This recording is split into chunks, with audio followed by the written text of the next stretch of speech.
guys, welcome back to Between Sundays. This week we have Dr. Shannon Rudalsevich with us.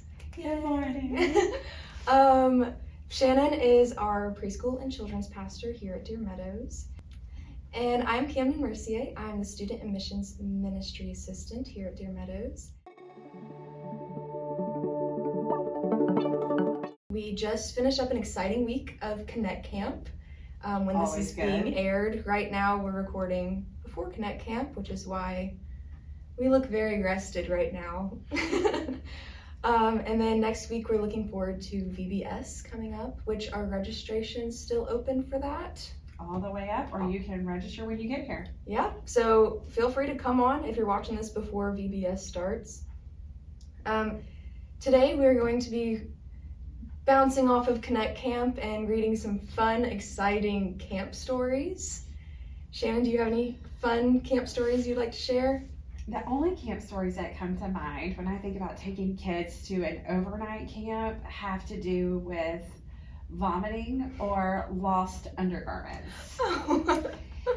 So I'm sure that people probably don't want to hear about those. However, word to the wise, when children lose their undergarments or socks, they will never claim them again. You know, I wouldn't either. So fair.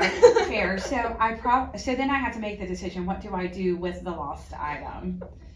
And mom probably wonders where the other sock is, but it's been kept at camp. Yeah, so we do have a vomit story for you today, but we're going to save that to the end. Mm. But, so for this first story, it's actually a student ministry camp story. Back in the day, our student pastor, Chris, he would take students to a camp called Garden City Beach Camp, and we'd be gone for a week or so. This happened when he was serving at his church previous to Deer Meadows, so this was not at Deer Meadows. This was not Deer Meadows students.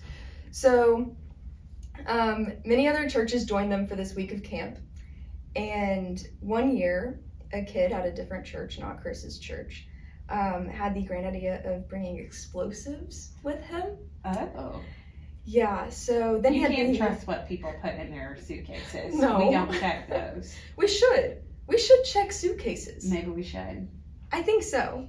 But anyway, he had the brighter idea of to light this M80 in a toilet, which caused the toilet to explode. Needless to say, his parents had to pay for the damage. And, you know, this is the reason when you get a packing list for your kid for camp, there's a reason there's a do not pack list. Yeah, you follow that. And there's a reason why explosives and fireworks are on that list. And I think he's the reason. So he probably got a free trip home too. Probably, I would imagine so. I have never had to send a kid home. That's good. Yes. Yeah. But I have heard stories of such. What would you do in this situation? Yeah, his mom and dad would have to come then, right then. Your son made a poor decision. Yeah, and how do they not realize their kid's packing fireworks? Like, where did he get those fireworks? Exactly. Yeah, I don't know. If he's in high school, he's not old enough to purchase them. Yeah. Probably. But so in this next story, it took place at a VBS. The theme was Alaskan wilderness, and they decided to splurge for the last day's snacks.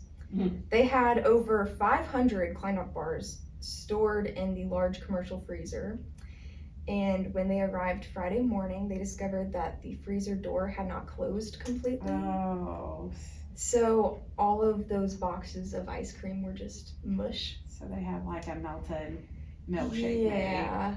And so they called Publix to explain their predicament, and they were actually gracious to meet their needs and they replaced them all for free. Nice. Yeah, so I think that's pretty cool. I'm sure, I don't know if that's Tammy's story, but It is. that Tammy would love that. That's a great budget help. It is. Thank you, Publix. Yes. Yes, God always provides. Right. So this next story is also from Miss Tammy. Is this the vomiting story? It is not. Okay. But I think this is a close second to the vomiting story. Geez. She sent her second grader away for his first week-long away camp with the Children's Ministry summer intern and 2 other boys. When she arrived at camp to pick them up, her son greeted her wearing the same dirty shirt and his swimsuit that she had left him in. Yes.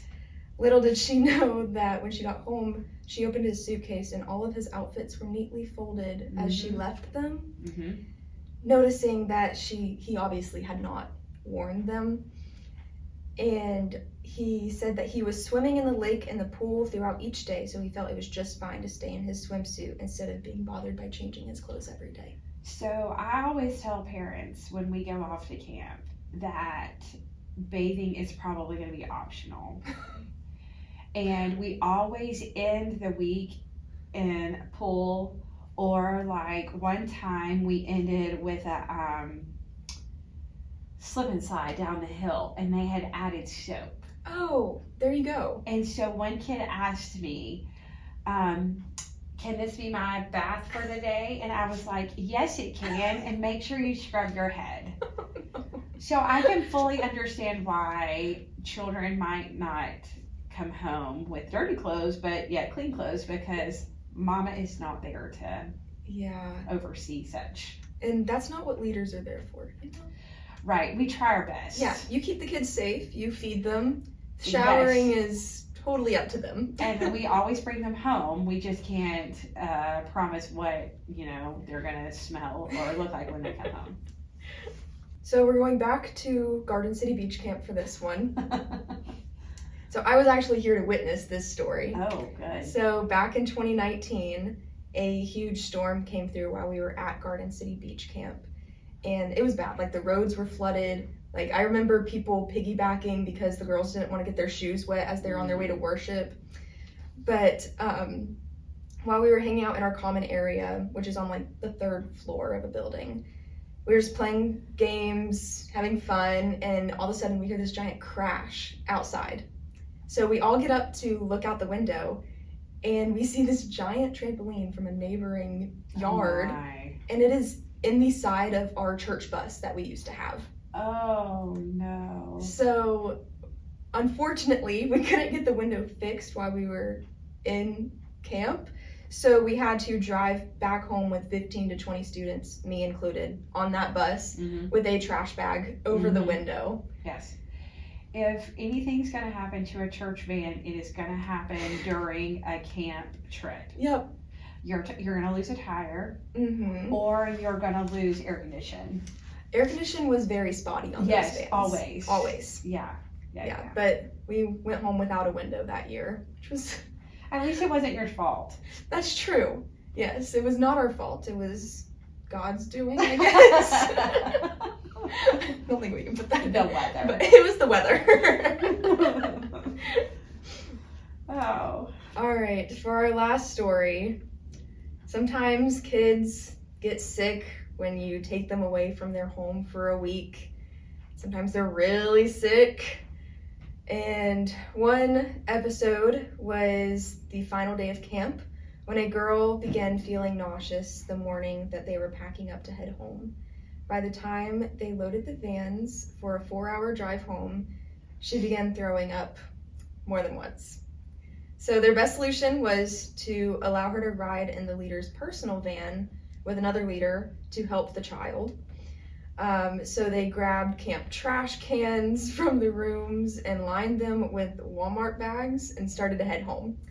But every 20 minutes, it was just coming up. On the clock. Yep. So they were traveling with a caravan, bunch of other vans, trying to stay in a pack coming home.